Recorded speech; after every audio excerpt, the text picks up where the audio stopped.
That got a very mixed response. Let's have a think about this, right? I know I've been picking on the Christians, the Catholics, or whatever they fucking call themselves. If you're religious, you're a fucking idiot, right? Point blank. The guy in the cloud and all that, you're a fucking moron, right? Read a science book. Watch a Richard Dawkins documentary, you dumb fucking cunt, right? There is no way creation... What, they just... Adam and Eve fucked each other and we're all... Fuck off, you idiot, right? There was a big ark with 2 animals. How did the fucking slugs get there in 2 days? How did they get there? They came from the 4 corners of the earth. These fucking slow-moving animals never would have fucking made it. How are the polar bears mixing up with the fucking gorillas and shit? Now, please do not think that I'm just picking on the Christians. I think all religious people are ridiculous, right? So let's have a go at all of them, shall we? Jews, what's all that about? What's with the curly sideburns? Where in the Bible does it say, if thou loves me, thou shalt look like a dick? Buddha, you fat cunt. Why would I follow you? You look like you can't take care of yourself. Then there's our Muslim friends. The fucking muzzies are mental. Thank fuck the muzzies don't drink, because they'd be out of control if they fucking did. They just aren't a tolerant bunch, the muzzies. Covering women's faces and cutting clitorises off isn't just a bit of culture, right? It's horrible. It's fucking horrible, right? You can't...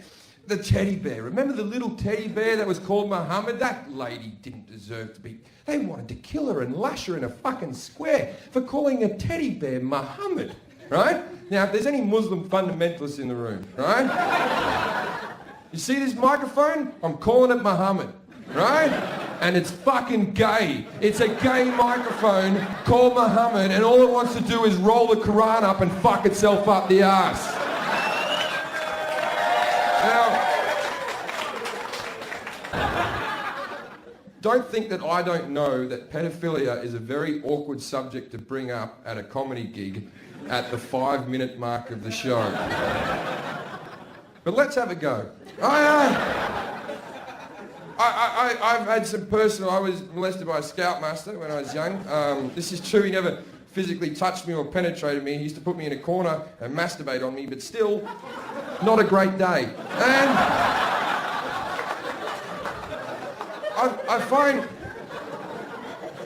pedophilia to be a very... It's a very awkward...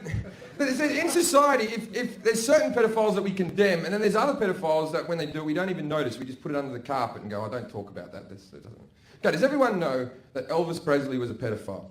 Right? There's no debating this. Elvis Presley had Priscilla Presley move into his house at 14 years of age, whereupon he fucked her, and then married her at 16 or 17 or something like that, right? So Elvis was a pedophile. You happy with that? Right. Charlie Chaplin was a pedophile. He fucked 13-year-olds, 14-year-olds, 15-year-old girls. Yet there's a statue in the middle of Leicester Square of Charlie Chaplin where you can have your photograph taken with the pedophile. But we forgive them because they're the best in their field. There's never going to be another king of rock and roll, and I promise you there will never be a better silent movie star.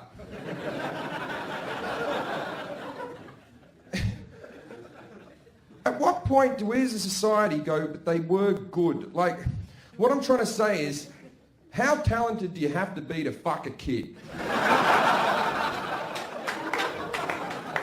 Right? Gary Glitter. Dun, dun, dun, dun. Hey, dun, dun, dun. Good song, don't fuck a kid.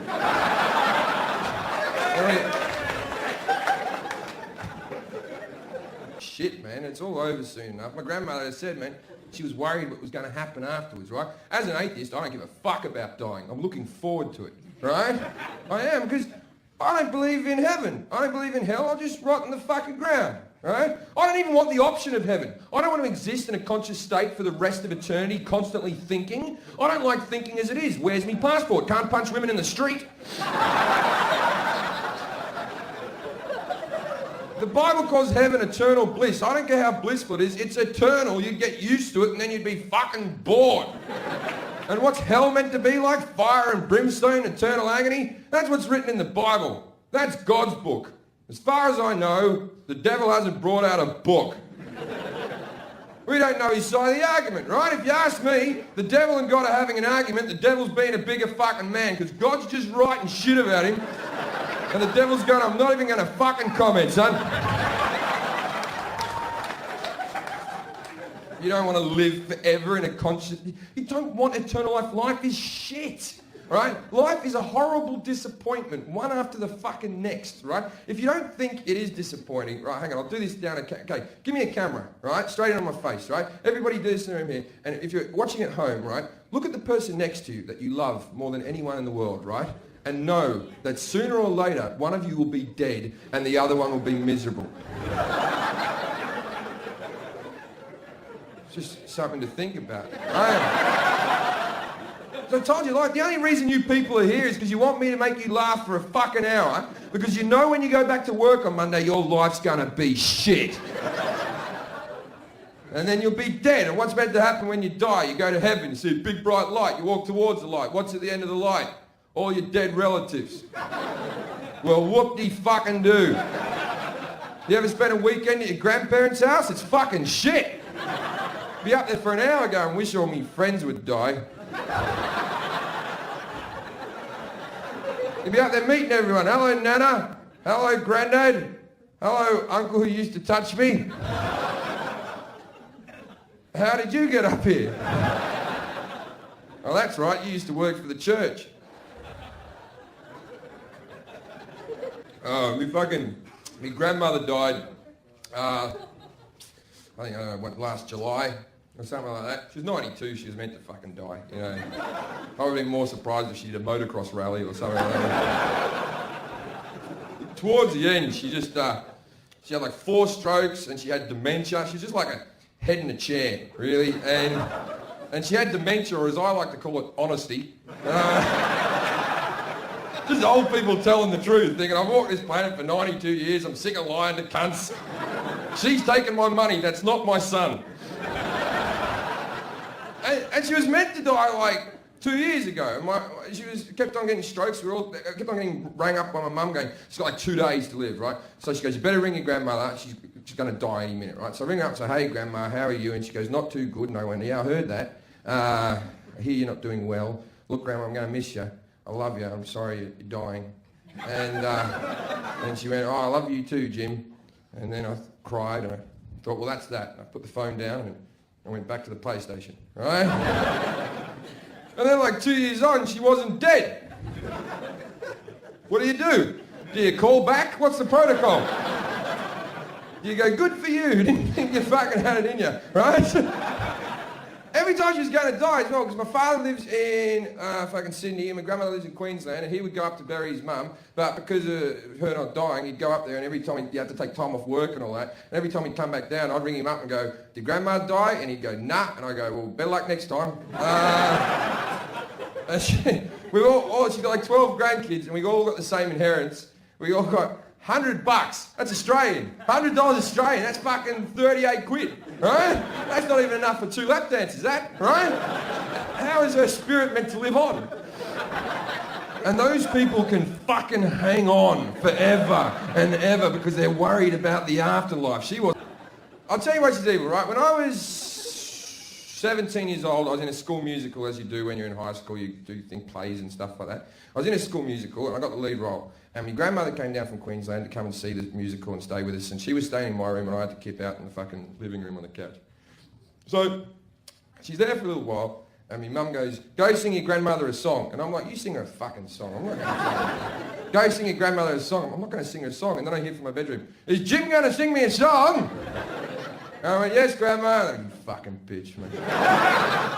So I walk in there and I go, what song would you like to hear, Grandma? And she said, Stormy Weather.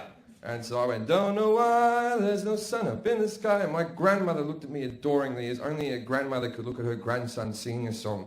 And then I finished the song, and I went, there you go, Grandma. That's your song. And I went to walk away, and as I was walking away, my grandmother goes, I'll tell you a story. And I'm like, of course you'll tell me a fucking story. You've never not told me a story. One day I'll get 38 quid and this will all be worthwhile. Right? What's your story, Grandma? She goes, I used to live in this town called Gympie, which is a real town in Queensland. And I lived in Gympie, and there was a showroom, and on a Wednesday they would have local lads who would come and sing in the cabaret bar. And afterwards there was a singer who sang beautifully just like you, and afterwards I got talking to him, he asked me to go for a drive in his car, and he drove me out to the coast, and he laid a blanket down, and we made love under the stars. Now she's about 84 at this stage, telling her grandson this. I'm there going, that's a great story, Grandma. And she goes, and then as I was laying there with the moon glistening off my naked body, I looked up at him and I said, sing me a song. And he sang me Stormy Weather. That's why she was looking at me adoringly. She wasn't thinking of her grandson singing a song. She was thinking of Johnny fucking Showtime fucking her on the beach. I'd made this woman wet for the first time in 40 odd years.